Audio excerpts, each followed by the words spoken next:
നോക്കിക്കോളൂ. ഇവിടെ നിങ്ങളെ എറണാകുളം ജില്ലക്കാരനായ ഡോക്ടർ സുബൈർ ഉണ്ട്. അയാൾ ഈ മന്ത്രത്തിന്റെയും ജിന്നിന്റെയും സ്പെഷ്യലിസ്റ്റാണ്. അയാളാണ് പണ്ട് പറഞ്ഞത്, നിങ്ങൾ ശ്രദ്ധിക്കണം, ജിന്ന് കൂടും, അതുപോലെ നമ്മൾ മീൻ കഴുകിയ വെള്ളം ഒഴിക്കുമ്പോ ജിന്നുണ്ടാകും, ശ്രദ്ധിക്കണം എന്നൊക്കെ പറഞ്ഞ് വിപ്ലവകരമായ പ്രസംഗം നടത്തിയ ആളുകളാണ്. അയാൾ ഇപ്പൊ പറയുന്നു മന്ത്രചികിത്സ അത് വലിയ പുണ്യമുള്ളതാണ്, ഖുർആൻ ഓതി മന്ത്രിക്കണം. അപ്പൊ ഇത് പണ്ട് മുജാഹിദുകൾ അംഗീകരിച്ചതില്ല. മുജാഹിദുകൾ ഇപ്പൊ അടുത്താണ് ഇത് അംഗീകരിക്കാൻ തുടങ്ങിയത് എന്ന് അദ്ദേഹവുമായി നടത്തിയ ഇന്റർവ്യൂ നിങ്ങൾ കണ്ടോളൂ. ഇടയ്ക്ക് ഞാൻ മറന്നു. അതായത് ഈ നമ്മുടെ ഈ ചില ആളുകൾക്ക് ഇങ്ങനെ ഈ പൈശാചികമായ ഉപദ്രവം ഉണ്ടായിട്ട് കൂക്ക് വിളിക്കുകയും ബഹളം വെക്കുകയൊക്കെ ചെയ്യുന്ന രോഗികളുണ്ടല്ലോ. അത്തരം ഒരു രോഗികളെ സാറെ പോലുള്ള ഒരു ഡോക്ടറെ അടുത്ത് കൊണ്ടുവന്നാൽ നിങ്ങൾക്ക് അതിന്റെ ഭൗതികമായ എന്ത് വ്യാഖ്യാനം? അതിലെന്താ വെച്ചാൽ വാസ്തവത്തില് ഈ ഭൗതിക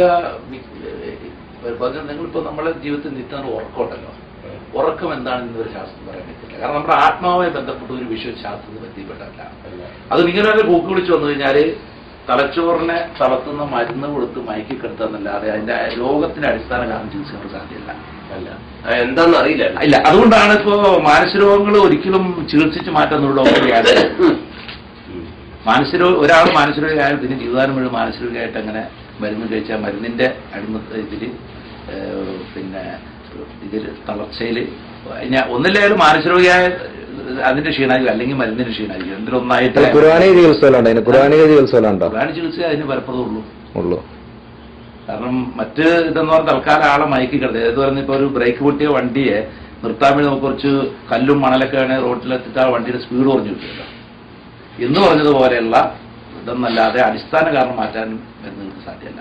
അല്ല, ഇപ്പൊ ഖുർആൻ ചികിത്സ എന്ന് പറഞ്ഞാല് ഇപ്പൊ സക്കരിയ സാറായ പോലത്തെ പറയുന്നുണ്ട്, ആയത്തുൽ കുർസി ഊതിയാൽ കുട്ടികളുടെ ശമനം കിട്ടും, ഇങ്ങനെ ഓരോ വിഷയത്തില്. അതുപോലെ വല്ല മന്ത്രിക്കാണോ ഉദ്ദേശിക്കുന്നത്? മന്ത്രിക്കാം.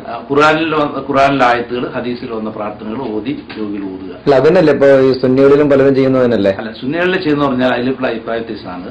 പിന്നെ ഇപ്പൊ നൂല് മന്ത്രിച്ച് കിട്ടുക, ഏലസ് കിട്ടുക, ഇതുപോലത്തെ കാര്യത്തിൽ അതൊന്നും വേണ്ട, വെറുതെ മന്ത്രിക്കാം, കുഴപ്പമില്ല, ചെയ്യാലോ. മാത്രമല്ല ഊതണമല്ലോ, ഊതുന്നത് എഫക്റ്റീവാണ്. ഊതുന്നത് എഫക്റ്റീവാണ്. എന്താ പിന്നെ ശാസ്ത്രമല്ലേ പറയണത്? അതായത് ഇപ്പോ ജാഹിലിയ കാലത്തെ മന്ത്രം പോലും ശിർക്കില്ലെങ്കിൽ ചെയ്യാവുന്ന റസൂൽ അനുവദിച്ചതാണ്. ഊത്തിലെന്തോ ഒരു തകരാറുണ്ട്. അല്ലല്ല, ഊത്ത് കൊണ്ടാണല്ലോ. അതുകൊണ്ടാണ് ഇപ്പൊ ഈ കാസറ്റ് കേൾക്കുമ്പോ എഫക്റ്റീവ് അല്ല എന്ന് ഇപ്പൊ മുജാഹിദ് പ്രസിദ്ധീകരണം തന്നെ പറഞ്ഞിട്ടുണ്ടല്ലോ. അതിന് കാരണം ഊതുമ്പോൾ ഉള്ള എഫക്ട് കാസറ്റ് കേൾക്കുമ്പോൾ ഉണ്ടാവില്ല. അങ്ങനെ മന്ത്രിച്ചു പോകുന്ന ഏതെങ്കിലും മൗലവിമാർ മുജാഹിദ് പണ്ഡിതന്മാർ ഇപ്പൊ കേരളത്തിലുണ്ടോ? അല്ല, മുജാഹിദ് പണ്ഡിതന്മാര് ഇത് അംഗീകരിക്കുന്നവരല്ലോ. ഇതിപ്പോ റുക്കിയ മന്ത്രം തന്നെ ശരിക്ക് ഒരു ജനറലായിട്ട് അംഗീകരിച്ചു വരുന്ന അടുത്ത കാലത്താണ് ജനറലായിട്ട് അംഗീകരിച്ചപ്പോ അടുത്ത കാലത്താണ്. 2007 തൗഹീദ് 2007 അത് അംഗീകാരം തുടങ്ങി. അതിനു മുമ്പ് ശിർക്കായിരുന്നു. മുജാഹിദിന്റെ നേതാവാണ് ഈ പറയുന്നത്. അതായത് പരിഭാഷയിലൊക്കെ മന്ത്രം പറഞ്ഞിട്ടുണ്ടെങ്കിലും അതുപോലെ തന്നെ അൽമനാറിലോ ചില പ്രസിദ്ധീകരണങ്ങൾ കണ്ടിട്ടുണ്ടെങ്കിലും ഖുർആൻ ഓതി മന്ത്രി ചികിത്സിക്കുന്ന ഒരു രീതി കേരളത്തിൽ മുജാഹിദുകൾ സ്വീകരിച്ചിട്ടുള്ള അടുത്ത കാലത്ത്. അതുപോലെ തന്നെ പിശാച് ബാധ, സിഹർ പോലുള്ള കാര്യങ്ങളിൽ അബദ്ധമായ വിശ്വാസമാണ് പെടുത്തിയിരുന്നത്. പിശാച് ജിന്ന് കാര്യങ്ങളിലൊക്കെ അബദ്ധ വിശ്വാസം പണ്ടുണ്ടായിരുന്നത്. ഇപ്പൊ അടുത്ത മുജാഹിദ് തൗഹീദിലേക്ക്